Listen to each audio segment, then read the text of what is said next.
السلام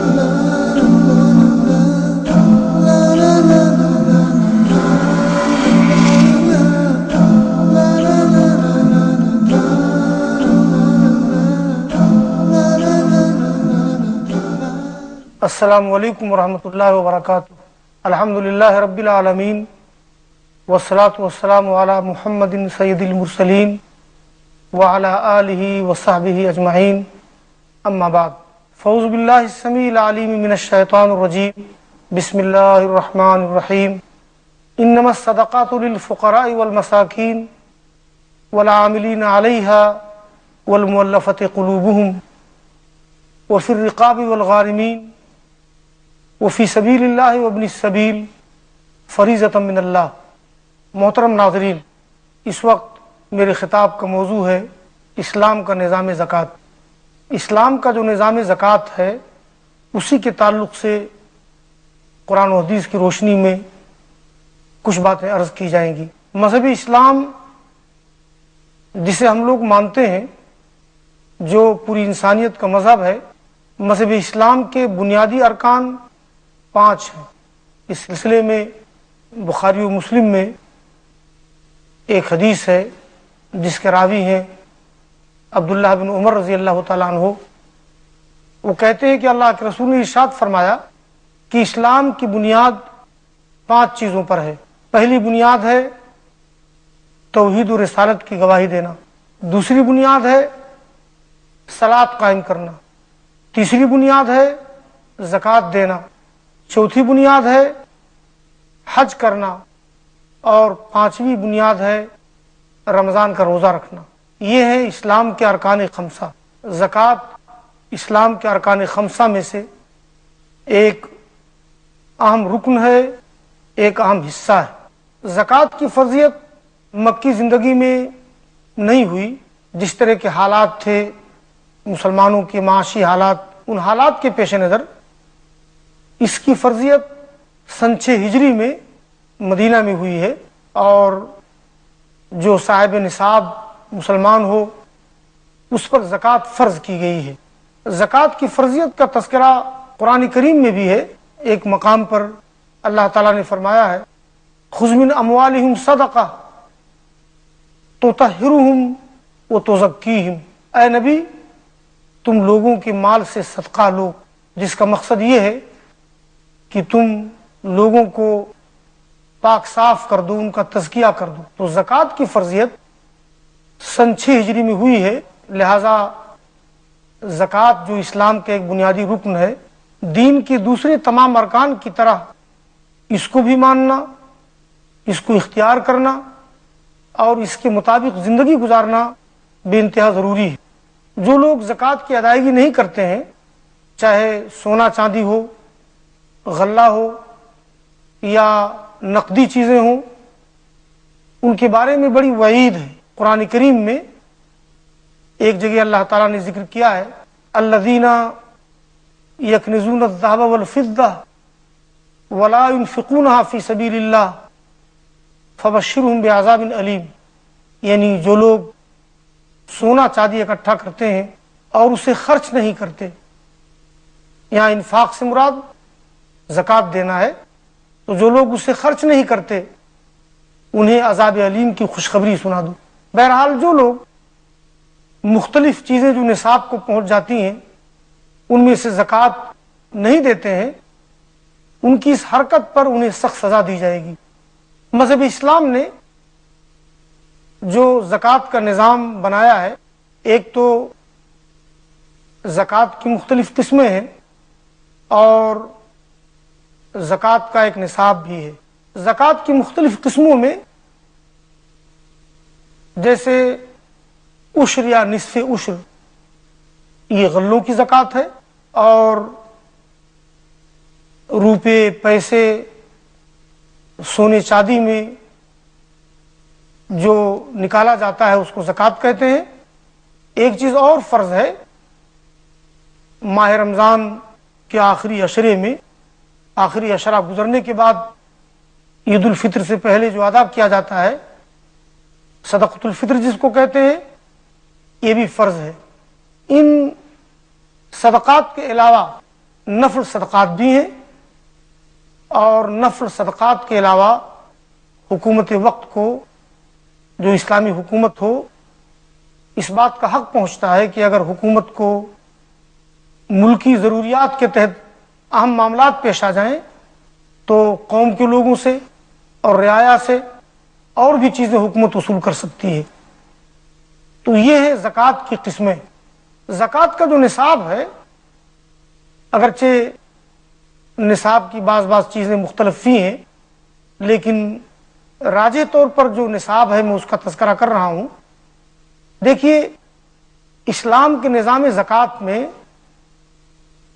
جو لوگ کسان ہیں، جن کے ہاں غلہ پیدا ہوتا ہے، پھل پیدا ہوتا ہے، جو بھی غلہ پیدا ہو، جو بھی پھل پیدا ہو، تو اس میں عشر ہے یا نصف عشر ہے۔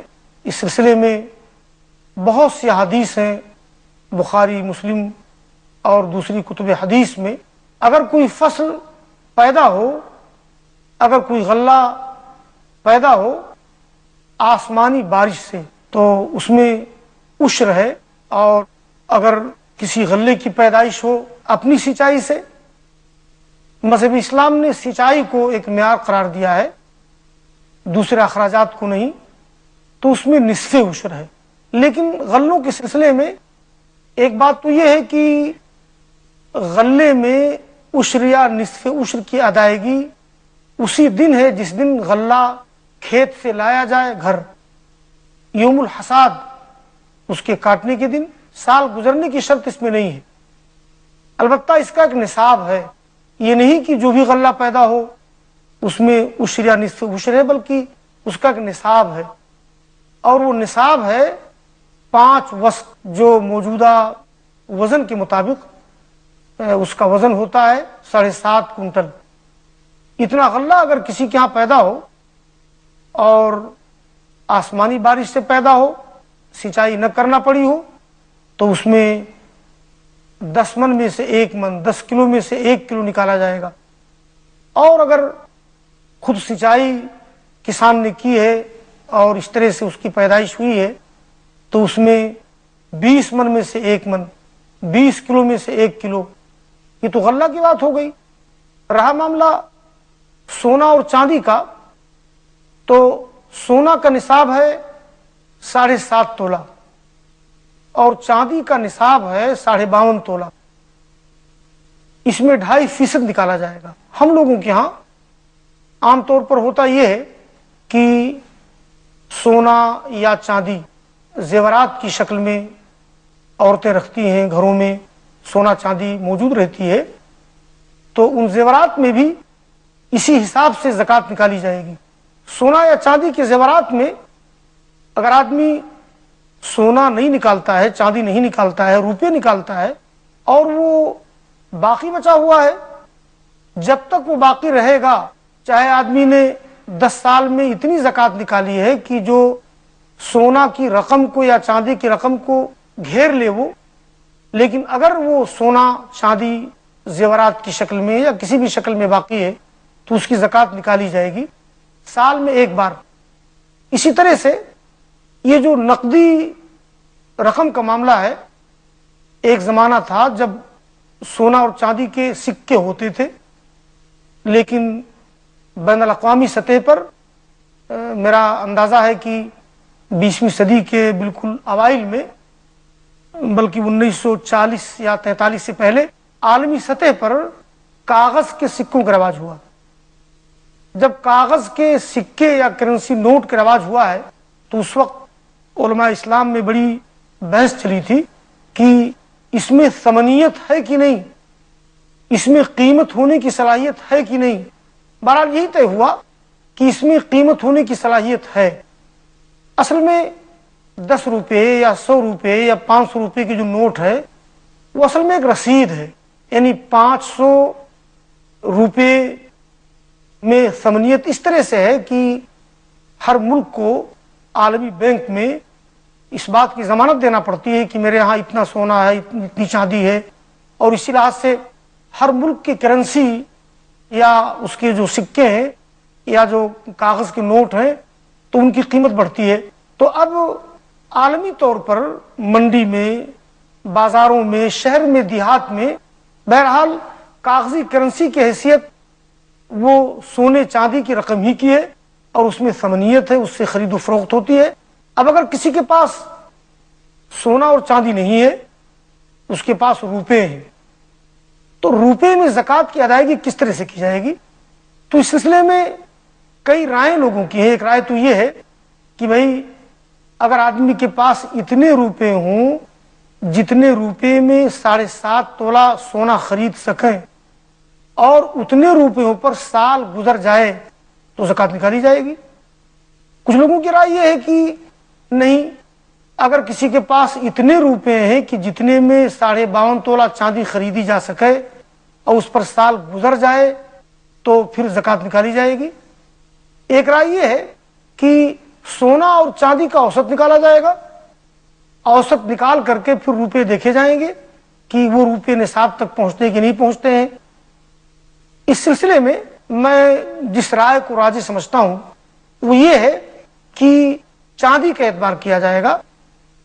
ایک تو اس میں غربا کا لحاظ بھی ہے، اور دوسرے علمی طور پر اس کی اہمیت بھی ہے۔ زکوٰۃ کے تعلق سے قرآن کریم میں اور حدیث میں جہاں اس کا ذکر کیا گیا ہے، مذہب اسلام کا ایک مزاج یہ ہے کہ مذہب اسلام نے بیشتر احکام کی حکمت، اس کا فلسفہ، اس کا عقلی پہلو اور اس کے فائدے بھی ذکر کیے ہیں۔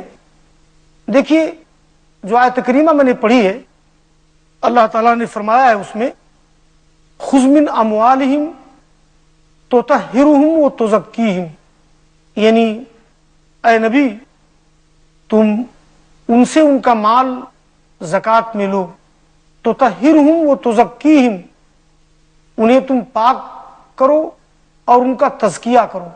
اس آیت میں زکوٰۃ کے بنیادی مقاصد کا تذکرہ کیا گیا ہے۔ ایک چیز تو یہ ہے کہ زکوٰۃ کی ادائیگی کا مقصد تطہیر ہے۔ تطہیر اور تزکیہ دونوں الگ الگ چیزیں ہیں۔ بعض مترجمین نے یا مفسرین نے دونوں کو ایک ہی مان لیا ہے، درست نہیں ہے۔ تطہیر کا مطلب یہ ہے کہ گناہوں سے پاک کرنا۔ آدمی صدقہ کرتا ہے، زکوٰۃ دیتا ہے، تو زکوٰۃ کی ادائیگی یہ گناہوں کے لیے کفارہ بنتی ہے۔ چھوٹے گناہوں کے لیے، بڑے گناہوں کی معافی کے لیے توبہ ضروری ہے۔ ایک فائدہ تو یہ ہے کہ آدمی زکوٰۃ دے گا، اس کے گناہ معاف ہوں گے، اور دوسرا فائدہ یہ ہے کہ اس کا فائدہ تزکیہ ہے، یعنی زکوٰۃ کی ادائیگی جب لوگ کریں گے، اے پیغمبر جب تم لوگوں کو زکوٰۃ کی ادائیگی کا عادی بناؤ گے تو ان کے نفوس پاک ہوں گے، ان کے نفوس کا تزکیہ ہوگا۔ تزکیہ یہ تربیت کا ہم معنی لفظ ہے، مطلب یہ ہے کہ انسانی نفس کا تزکیہ ہوگا۔ انسانی نفس میں شرور، شر کی بہت سی قسمیں، حرص ہے، بخل ہے، مال کے تعلق سے خیانت ہے، مال کے تعلق سے بے ایمانی کی اور بہت سی شکلیں ہیں، بہت برے برے اوصاف پیدا ہو جاتے ہیں۔ لیکن زکوٰۃ کی ادائیگی سے وہ اوصاف رذیلہ کم ہو جائیں گی یا ختم ہو جائیں گی، یہی تزکیہ کا مقصد ہے۔ تو زکوٰۃ کی ادائیگی سے تزکیہ بھی ہوتا ہے، یہ زکوٰۃ کا بنیادی مقصد ہے۔ بلکہ اسی لیے اسلامی شریعت نے مال کا جو حق ہے شریعت کا، اس کو نکالنے کے لیے لفظ زکوٰۃ جو استعمال کیا ہے، تو اس کی ایک وجہ تو یہ ہے کہ زکوٰۃ کی ادائیگی سے آدمی کا مال بڑھتا ہے، برکت ہوتی ہے، یعنی برکت بھی ہوتی ہے، اور صحیح معنوں میں جو آدمی زکوٰۃ کی ادائیگی کرتا ہے اس کا مال محفوظ بھی ہوتا ہے بہت سی مصیبتوں سے، اس لیے اس کو زکوٰۃ کہتے ہیں۔ اور ایک وجہ یہ بھی ہے کہ آدمی کا مال پاک ہو جاتا ہے میل کچیل سے۔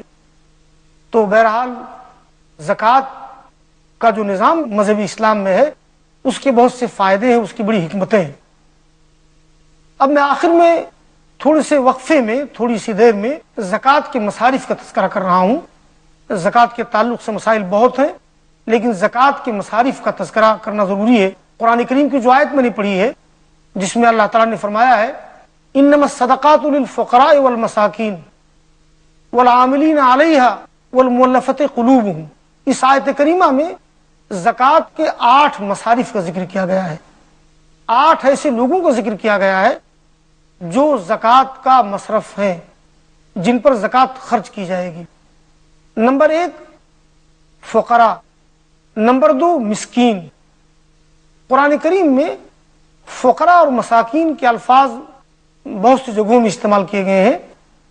فقراء کہتے ہیں انتہائی غریب کو، انتہائی مفلس کو، ایسا مفلس جس کی مفلسی کمر توڑ ہو۔ اصل میں لفظ فقیر جو ہے وہ فقر یا فقرہ سے بنا ہے، جس کے معنی وہ کمر کی کڑی کے ہوتے ہیں، ایسی غریبی جو کمر توڑ دے۔ لہذا صحیح بات یہ ہے کہ فقیر انتہائی محتاج کو کہتے ہیں، اس کے پاس عام زندگی کی ضروریات کے علاوہ کھانے پینے کی بھی احتیاج رہتی ہے اور بہت ہی غریب ہے، تو پہلا شخص۔ اور دوسرا مسکین، مسکین کہتے ہیں جو بہت غریب تو نہ ہو لیکن صاحب نصاب نہ ہو اور زندگی کی بہت سی بنیادی ضروریات کے موقع پر وہ رک جاتا ہے، بات نہیں پوری کر پاتا، وہ بہت سے معاملات اس کے مکمل نہیں ہوتے ہیں، اس کو رک جانا پڑتا ہے۔ انتہائی غریب تو نہیں ہے، بیوی بیمار ہو گئی، بچہ بیمار ہو گیا اور بھی بہت سے مسائل آتے ہیں، اس کو رک جانا پڑا، تو مسکین بھی صدقہ و زکوٰۃ کا مستحق ہے۔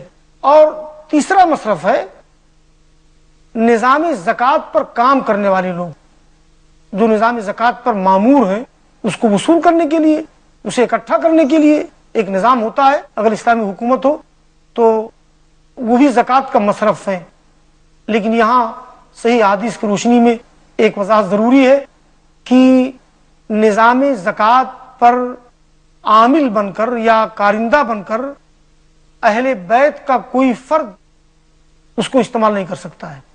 صحیح حدیث کی روشنی میں اللہ کے رسول نے اپنے خاندان میں سے کسی شخص کو اجازت نہیں دی ہے کہ وہ نظام زکوٰۃ کا عامل ہو اور اس کو وہاں سے تنخواہ دی جائے۔ تو تیسرا مصرف والعاملین علیہا والمؤلفۃ قلوبہم، اور چوتھا مصرف ہے وہ لوگ جن کے دلوں کو اسلام کے لیے، مسلمانوں کے لیے نرم کرنا مقصد ہو۔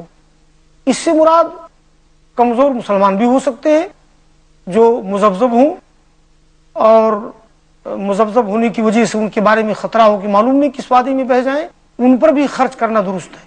والمؤلفۃ قلوبہم سے مراد وہ سنجیدہ اور شریف قسم کے ہندو بھی ہیں جن کے بارے میں توقع ہو کہ وہ اسلام کی سماحت، اسلام کی عالی ظرفی کو دیکھ کر کے ہو سکتا ہے کہ ان کے دل میں ہدایت کی روشنی پیدا ہو۔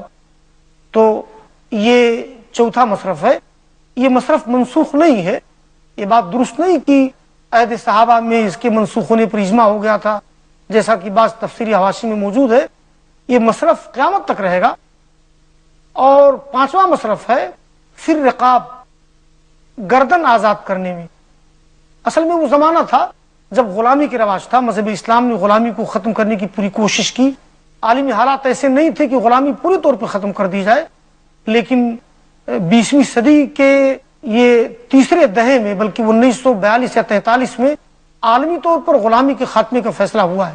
مگر اس وقت تک غلامی تھی، اور غلام کی بہت سی قسمیں ہوتی ہیں۔ غلام کی قسم مکاتب، مکاتب کا مطلب یہ ہوتا ہے کہ جو اپنے آقا اور مالک سے لکھوا لے، تحریر لے لے کہ میں اتنا پیسہ دے دوں تو میں آزاد ہو جاؤں گا۔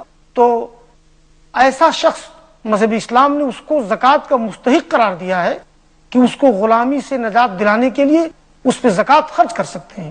تو وہ پھر رقاب 20ویں صدی میں یا غلامی کے خاتمے کے بعد اب بھی اس مصرف کی تشریح یوں کی جا سکتی ہے کہ اگر کوئی شخص جیل میں چلا گیا، جیل میں قید ہو گیا اور حکومت وقت نے جھوٹی الزامات لگائے، یہ آتنکوادی ہے، یہ دہشت گرد ہے، اس کو جیل میں بھیج دیا، اس کی گردن کیا، اس کی پوری جان پھنس گئی، اس کو چھڑانے کے لیے بھی قانونی طور پہ جو خرچ کرنا پڑے اس میں خرچ کر سکتے ہیں زکوٰۃ کو۔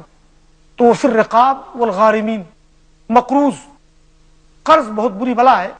ایک آدمی بہت بڑا سرمایہ دار ہے لیکن کبھی کبھی مقروض ہو جاتا ہے اور وہ قرض اس کی تجارت کو لے ڈوبتا ہے، تو اس لیے مقروض بھی اس کا مستحق ہے۔ وفی سبیل اللہ، اور اللہ کے راستے میں فی سبیل اللہ سے مراد جہاد ہے۔ جہاد یہ ایک اسلامی عمل ہے جو اسلام کے لیے ہر طرح کی کوشش کو شامل ہے، حتیٰ کہ جہاد کا آخری مرحلہ اور آخری مارکہ وہ بھی ہوتا ہے جب اللہ کے باغی بندے، اللہ کے سرکش بندے اللہ کی تعلیمات کے راستے میں رکاوٹ بن جائیں اور اللہ والوں کی جو حکومت قائم ہو ان کے ساتھ معاہدہ بھی نہ کرے، تو ایسے لوگوں سے باقاعدہ تلوار سے اور ہر دور کے وسائل و ذرائع سے جہاد کیا جا سکتا ہے۔ جہاد ایک دفاعی ضرورت ہے، اہم ضرورت ہے، جس سے ملک محفوظ رہتا ہے، دین محفوظ رہتا ہے، اس میں بھی خرچ کر سکتے ہیں۔ اس وقت موجودہ عالمی ملکی حالات میں دینی تعلیم بہت بڑا جہاد ہے، اسی لیے علماء کرام نے دینی تعلیم کے مد میں بھی زکوٰۃ خرچ کرنے کو کہا ہے۔ یہ 7واں مصرف ہے، اور 8واں مصرف ہے ابن السبیل، راستہ زادہ، یعنی راستے کا لڑکا۔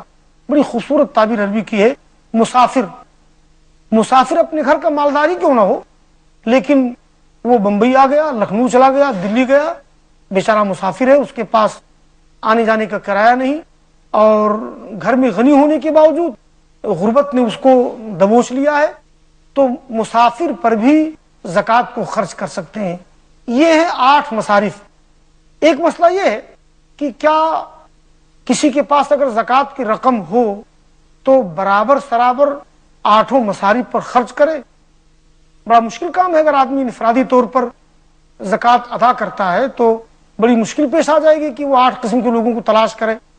دیکھیں، ایسا ہے، جیسی ضرورت ہو، جیسے حالات ہوں، اس لحاظ سے خرچ کیا جا سکتا ہے۔ البتہ اس بات کی کوشش ہو کہ کسی ایک مصرف پر محدود نہ کر دیا جائے۔ جیسے اس وقت بہت سے گاؤں میں عشر و زکوٰۃ صرف مدرسوں پہ خرچ کرتے ہیں، غلط ہے، غربا مساکین محروم رہ جاتے ہیں۔ زکوٰۃ کے سلسلے میں ایک آخری بات میں عرض کر دوں، بہتر ہے کہ زکوٰۃ کا اجتماعی نظام ہو، اور اگر اسلامی حکومت ہو تو اسلامی حکومت کا جو اجتماعی نظام ہے، جو مالیات کا شعبہ ہے، اس میں زکوٰۃ کی ادائیگی فرض ہے۔ اسلامی حکومت کی صورت میں آدمی الگ زکوٰۃ نہیں ادا کر سکتا، لیکن ہندوستان جیسے ملک میں آدمی الگ زکوٰۃ کی ادائیگی کر سکتا ہے۔ بہرحال اسلام کا نظام زکوٰۃ یہ عبادت بھی ہے اور انسانوں کے معاشی مشکلات و مسائل کا حل بھی ہے۔ اللہ تعالیٰ سے میری دعا ہے کہ اللہ تعالیٰ ہم لوگوں کو توفیق دے کہ ہم اسلام کو، اسلام کے نظام کے سارے اجزاء کو سمجھیں اور یقین رکھیں کہ اسلام انسانوں کے سارے مسائل و مشکلات کا حل ہے۔ اللہ تعالیٰ ہم کو اسلام کو سمجھنے کی، اسلام کے مطابق زندگی گزارنے کی توفیق عطا فرمائے۔ آمین۔ تقبل رب العالمین۔